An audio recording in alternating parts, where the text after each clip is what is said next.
যাৰ মহাদেৱৰ ওপৰত অটুট বিশ্বাস থাকে। শিৱৰ ভক্তি কৰিলে জীৱন ধন্য হ'ব, আৰু যদি ভাগ্যৰ বলত শিৱৰ কৃপা পায় তেন্তে ভৱসাগৰ পাৰ হ'ব পাৰিব। মহাদেৱে কৈছে, ভুল হ'লে সেই শক্তি পাব যি শক্তিয়ে আপোনাক পূৰ্বতকৈ অধিক যোগ্য কৰি তুলিব। ছলনা, হিংসা আৰু পাপ সিমানখিনিহে কৰিব যিমানখিনি আপুনি সহ্য কৰিব পাৰে, কিয়নো নিয়তিয়ে কাকো এৰি নিদিয়ে। সকলোৰে হিচাপ এই পৃথিৱীতেই হ'ব।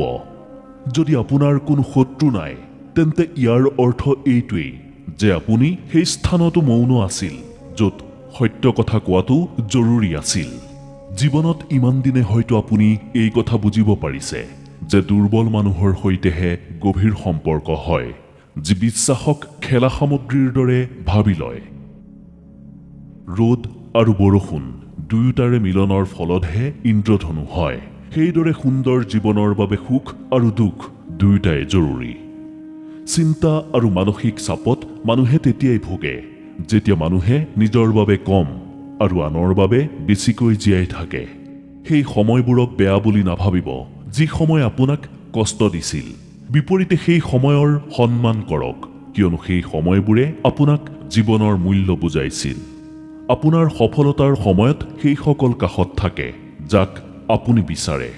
আপোনাৰ বিপদৰ সময়ত সেইসকল কাষত থাকে যি আপোনাক বিচাৰে। উজলি সেইজনেই উঠে যি প্ৰথমে সকলোতকৈ বেছি প্ৰত্যাহ্বানৰ সন্মুখীন হয়। এয়াই জীৱনৰ সত্য। সকলো সময়তে সকলোকে সুখী ৰাখিব নোৱাৰি। সুখী কৰিব নোৱাৰিলেই কোনোজনে সংগ এৰি যাব, কোনোজনে দূৰত্ব বজাই চলিবলৈ বিচাৰিব। স্বাৰ্থৰ সময়তহে তেওঁলোকে আপোনাৰ কাষলৈ আহিব, আৰু হাজাৰজনৰ মাজত এজন বা দুজনহে ওলাব যি যিমানেই কঠিন সময় নহওক লাগে আপোনাক হাতত ধৰি আগুৱাই নিয়াৰ চেষ্টা কৰিব। কিছুমান ভুল সিদ্ধান্তইহে আপোনাক জীৱনৰ আচল উদ্দেশ্য শিকাই দিব। সম্পৰ্ক ধৰি ৰখাৰ কেৱল এটাই চৰ্ত, কাৰোবাৰ ভুলবোৰ নাচাই ভালবোৰত চকু দিয়ক। আপুনি আগুৱাই গৈ থাকিলে ৰাস্তা ওলাই গৈ থাকিব। ৰাস্তাৰ কাঁইটবোৰো এদিন ফুল হৈ ফুলি উঠিব। সেই ৰাস্তাত হাজাৰজন পিছলি পৰে, কিন্তু আপোনাৰ ওপৰত যদি ভগৱানৰ আশীৰ্বাদ থাকে তেন্তে হাজাৰ বাধাও ফৰাই আপুনি নিৰ্দিষ্ট লক্ষ্যত উপনীত হ'ব পাৰিব। দূৰৈৰ পৰা দেখাত যিদৰে পাহাৰখন ধুনীয়া, ঠিক সেইদৰে কোনো এজন মানুহ যিমানেই সুন্দৰ বা আকৰ্ষণীয় নহওক, কাষত পালেহে তেওঁৰ আচল স্বৰূপটো বুজা যায়। সেইবাবেই হয়তো কেতিয়াবা কাৰোবাক বাৰে বাৰে চাবলৈ মন গৈছিল, কিন্তু আজি তেওঁক চাবলৈ মন নাযায়। কেতিয়াবা তেওঁৰ মাতষাৰ মিঠা লাগিছিল, কিন্তু আজি তেওঁৰ কথাই কাঁইটৰ দৰে বিন্ধে। ইয়াত দোষ সম্পৰ্কৰ নহয়, দোষ মনৰ, কিয়নো মন খুব সোনকালে বিৰক্ত হয়।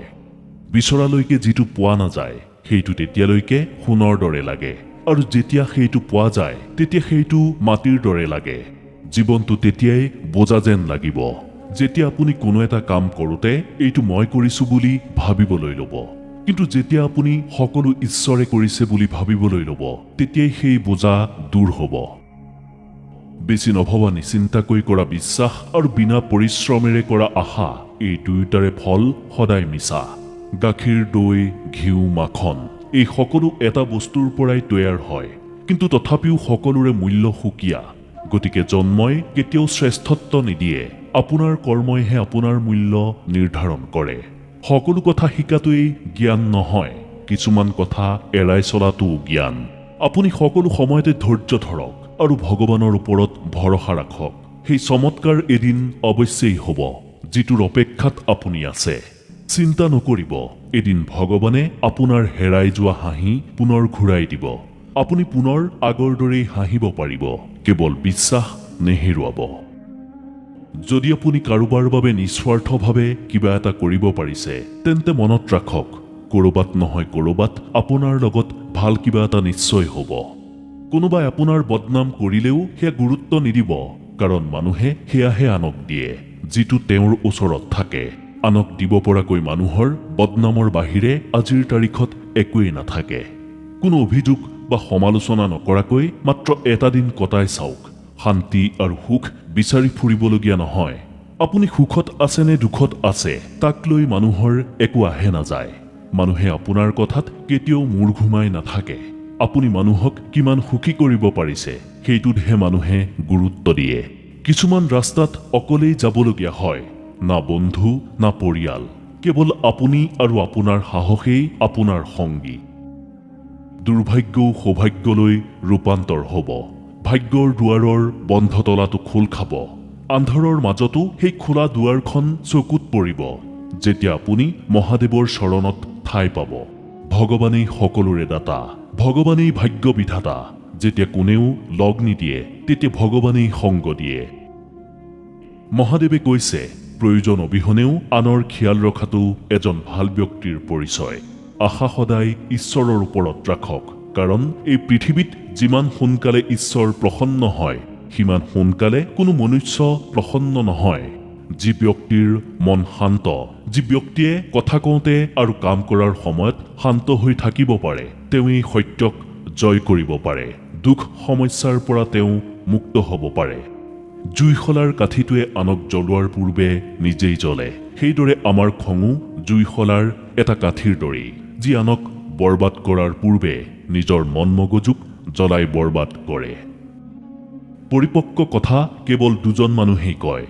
এজন সেইজন যাৰ বয়স বহুত বেছি, আনজন সেইজন যি খুব কম বয়সতে বহুত বেছি বেয়া সময় পাৰ কৰিছে।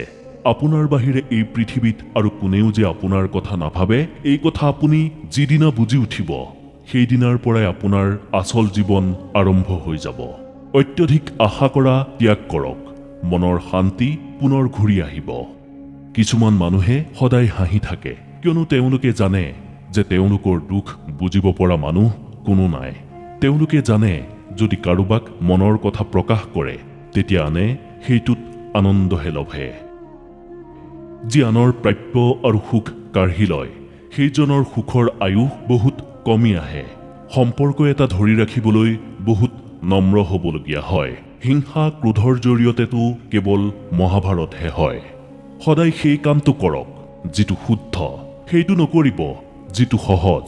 আপুনি যিদৰে কথা কয় সেইদৰে আনৰ কথা শুনিবলৈও সাজু থাকিব। যেতিয়ালৈকে আমাৰ ওচৰত ধন সম্পত্তি থাকে, যেতিয়ালৈকে আমাৰ কিছু গুণ কিছু যোগ্যতা থাকে, তেতিয়ালৈকেহে সকলোৱে আমাক আদৰ কৰে।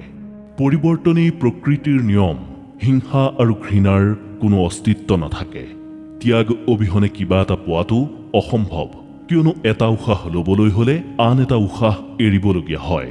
ৰাতি নহ'লে কেতিয়াও পুৱাৰ মহত্ব নাথাকে। দুখৰ ধুমুহা নাহিলে সুখৰ অনুভৱো নাথাকে। মানুহে আপোনাক লৈ কি ভাবে, যিদিনাই আপুনি এই কথা চিন্তা কৰিবলৈ এৰি দিব তেতিয়া দেখিব যে সেইদিনাৰ পৰাই আপুনি জীৱনৰ আনন্দ উপভোগ কৰিবলৈ আৰম্ভ কৰিছে। আপুনি নিজকে সাজু কৰিব লাগিব নিজৰ প্ৰগতিৰ বাবে। তেওঁ যদি মোক বুজি পালেহেঁতেন, তেওঁ যদি মোৰ কথা ভাবিলেহেঁতেন, এইবোৰ ভাবি থাকিলে আধা বয়স পাৰ হৈ যাব। যি বুজি পাব তেওঁ দূৰত থাকিও সংগ দিব। যি বুজিবলৈ নিবিচাৰে তেওঁ কাষত থাকিলেও অজুহাত বিচাৰি আঁতৰি থাকিব। গতিকে নিজেই প্ৰয়াস কৰি আগবাঢ়ি যোৱাটোৱেই উচিত। যদি কোনোবাই বুজিবই নিবিচাৰে তেন্তে বুজোৱাৰ প্ৰয়োজনেই বা ক'ত? যদি কোনোবাই মানি ল'ব নোখোজে তেন্তে তেওঁক কোৱাৰ প্ৰয়োজন ক'ত? যি সম্পৰ্কত এজনে আনজনৰ ভাৱনাৰ মূল্যই নিদিয়ে সেই সম্পৰ্ক জোৰ কৰি ধৰি ৰখাৰ প্ৰয়োজন ক'ত? স্বৰ্গত সকলো আছে কিন্তু মৃত্যু নাই। গীতাত সকলো আছে কিন্তু মিছা নাই। পৃথিৱীত সকলো আছে কিন্তু কাৰো শান্তি নাই। আজিৰ মানুহৰ সকলো আছে কিন্তু ধৈৰ্য নাই। আশা কেতিয়াও নেহেৰুৱাব। আপুনি কেতিয়াও নাজানে যে কাইলৈ আপোনাৰ লগত কি হ'ব।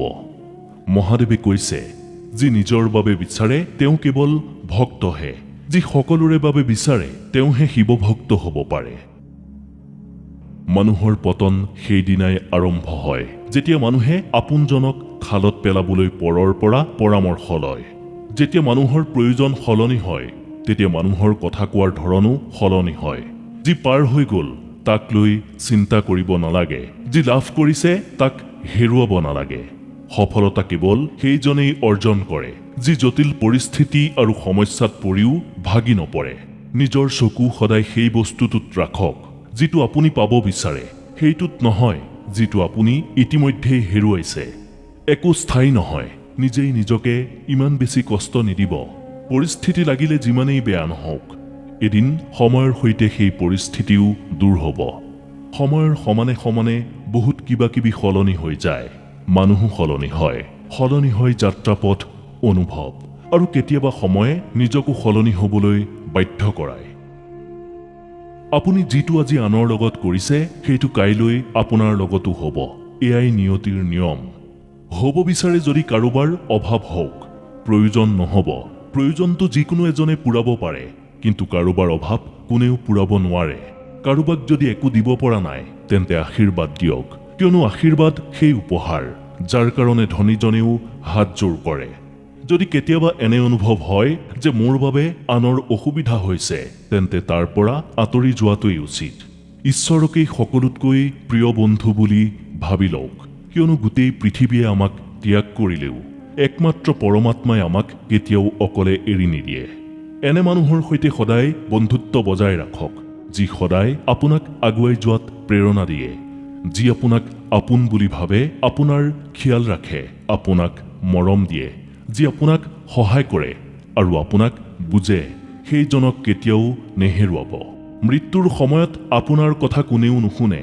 আপুনি ক'ত থাকিব সেয়া কৰ্মৰ গতিয়েহে নিৰ্ণয় কৰিব। সুখী থাকিব বিচাৰে যদি জীৱনৰ সিদ্ধান্ত নিজৰ পৰিস্থিতি অনুপাতে লওক। আনক দেখি যি সিদ্ধান্ত লয় তেওঁ সদায় দুখীহে হয়। যোনে যিয়েই নকওক, কেৱল নিজেই নিজক শান্ত ৰাখক, কিয়নো সূৰ্যৰ ৰশ্মি যিমানেই প্ৰখৰ নহওক লাগে, সমুদ্ৰ কেতিয়াও শুকুৱাব নোৱাৰে। কিন্তু সেই বুলি কেতিয়াও নিজক লৈ অহংকাৰ নকৰিব, কাৰণ নাওখন যিমানেই শক্তিশালী নহওক কিয় ধুমুহাই জোকাৰিবই, নাও ডুবিবই। ঠিক সেইদৰে অহংকাৰে মনত ঠাই ল'লে জ্ঞানী বিদ্যান সকলো ডুবি যায়। এই পৃথিৱীত অসম্ভৱ একো নাই, এনে কোনো লক্ষ্যস্থান নাই যাক ঢুকি পোৱাৰ কোনো ৰাস্তা নাই। যদি আপুনি এবাৰ ভাবি লয় যে মই বিজয়ী হ'মেই, তেন্তে কোনেও আপোনাক বাধা দিব নোৱাৰে। জীৱনত যদি হাৰিবলৈ ভয় কৰে তেন্তে বিজয়ী হোৱাৰ আশাও নকৰিব, কাৰণ বিজয়ী হ'বলৈ একাগ্ৰতাৰে পৰিশ্ৰম কৰিবই লাগিব। বিজয়ী হ'বলৈ সাহসী হ'বই লাগিব, পাগল হ'ব পাৰিব লাগিব। এই পৃথিৱীত মানুহৰ সমস্যা এটাই, মানুহে লক্ষ্যৰ কথা ডাঙৰ ডাঙৰকৈ কয়, কিন্তু সেই লক্ষ্যৰ বাবে কেতিয়াও কাম নকৰে। মানুহে ডাঙৰ ডাঙৰ সপোনৰ ৰূপ দিয়ে, কিন্তু কামৰ সময়ত মানুহৰ ফোপোলা স্বৰূপটো ওলাই পৰে। জীৱনৰ আটাইতকৈ অকলশৰীয়া মুহূৰ্তটো সেইটো, যেতিয়া সকলো কাষৰ পৰা আঁতৰি যোৱা দেখিও চাই থকাৰ বাহিৰে আমাৰ ওচৰত কৰিবলৈ একো নাথাকে। তেতিয়ালৈকে এজন মানুহে নিজকে বুজিব নোৱাৰে যেতিয়ালৈকে তেওঁ অকলশৰীয়া নহয়, আৰু যি একাকিত্ব ভাল নাপায় তেওঁ কেতিয়াও সঁচা অৰ্থত নিজকেই বুজি নাপায়।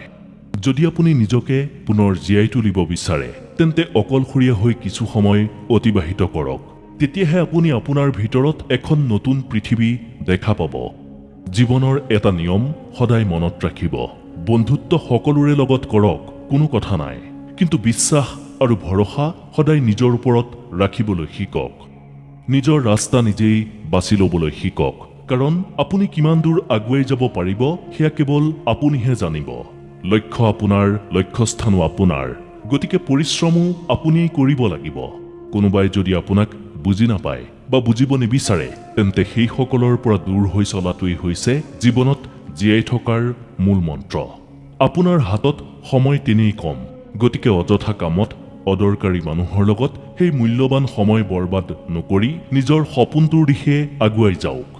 এটা কথা সদায় মনত ৰাখিব, যি পোৱা সময় হেৰুৱায় তেওঁ গোটেই জীৱন পস্তায়, কাৰণ পাৰ হৈ যোৱা সময়, অতীত কেতিয়াও ঘূৰি নাহে। আপুনি সদায় প্ৰতিভাৰ ওপৰত নিৰ্ভৰ কৰিব নোৱাৰে, কাৰণ এইটো এটা ঈশ্বৰ প্ৰদত্ত বস্তু যিটো সকলোৱে লাভ নকৰে। আপুনি নিৰ্ভৰ কৰিব পৰা একমাত্ৰ বস্তুটো হ'ল আপোনাৰ মানসিক শক্তি। যদি আপোনাৰ এক শক্তিশালী মানসিক শক্তি থাকে, প্ৰতিভা অবিহনেও আপুনি বহুত কিবা কিবি কৰিব পাৰিব। এজন দৃঢ় মানসিক শক্তিসম্পন্ন ব্যক্তি 4জন শাৰীৰিক শক্তিসম্পন্ন ব্যক্তিতকৈ বহুগুণে বেছি শক্তিশালী। একাগ্ৰতা আৰু মানসিক শক্তি হৈছে বিজয় অৰ্জনৰ একমাত্ৰ উপায়। আনৰ চিন্তা কৰা বন্ধ কৰি নিজৰ চিন্তা কৰক, কাৰণ যাৰ ওচৰত একো নাথাকে সকলোৱে তেওঁক হাঁহে, ঠাট্টা কৰে, আৰু যাৰ ওচৰত সকলো থাকে তেওঁক লৈ সকলো জ্বলে। এই পৃথিৱীখন সঁচাই অদ্ভুত। ইয়াত সকলো আপোনাৰ দুখত সুখী, আৰু আপোনাৰ সুখত দুখী। কেতিয়াও কাৰো কথা শুনি আপুনি সাহস নেহেৰুৱাব, কাৰণ য'তেই সাহসৰ অন্ত হয় তাৰ পৰাই বিফলতাৰ আৰম্ভ হয়।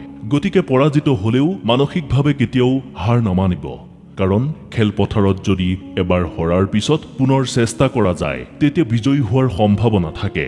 কিন্তু মানসিকভাৱে হাৰ মনা ব্যক্তিয়ে কেতিয়াও বিজয়ী হোৱাৰ কথা চিন্তাই কৰিব নোৱাৰে। নিজৰ মানসিক শক্তিৰ ওপৰত বিশ্বাস কৰিবলৈ শিকক। ক্ৰীড়াৰ পৃথিৱীত দক্ষতা বুলিবলৈতো কেইটামান খেলাৰ সামগ্ৰীহে থাকে। সেই বিদ্যা অৰ্জন কৰিবলৈও বেছি সময় নালাগে, কিন্তু তথাপিও সকলো কিংবদন্তি খেলুৱৈ হ'ব নোৱাৰে, কাৰণ সকলোৰে মানসিক শক্তি নাথাকে। আপোনাৰ আত্মবিশ্বাসেই হৈছে আপোনাৰ ডাঙৰ অস্ত্ৰ। আপোনাৰ আত্মবিশ্বাসেই ব্ৰহ্মাস্ত্ৰ। জীৱনত বেয়া সময় কাৰ নাহে? বুজাই বুজি লৈ নিজৰ ৰাস্তা বনাই লয়। নুবুজাজনে দুৰ্বলজনে কেৱল অজুহাত উলিয়ায়। ভাল খাদ্য সকলোকে লাগে, কিন্তু খেতি কোনেও নকৰে। ভাল জীৱন, সুখী জীৱন সকলোকে লাগে, কিন্তু পৰিশ্ৰম কোনেও নকৰে, কোনেও কৰিব নিবিচাৰে। নিজকে প্ৰশ্ন কৰক যে আপুনিও সেই সকলৰ মাজৰে এজন নেকি? যদি নহয়, তেন্তে আজিৰ এই মুহূৰ্তৰ পৰাই আনৰ চিন্তা বন্ধ কৰি নিজৰ কাম আৰম্ভ কৰক। ইতিবাচক চিন্তাৰে জীৱনটো আগুৱাই নিয়ক, লক্ষ্যস্থান নিশ্চয় পাব। যদি এই কথাখিনি আপোনাৰ জীৱনত কামত আহিব বুলি ভাবিছে, তেন্তে ভিডিঅ'টো এটা লাইক আৰু শ্বেয়াৰ কৰি কমেণ্টত আপোনাৰ অনুভৱ প্ৰকাশ কৰক।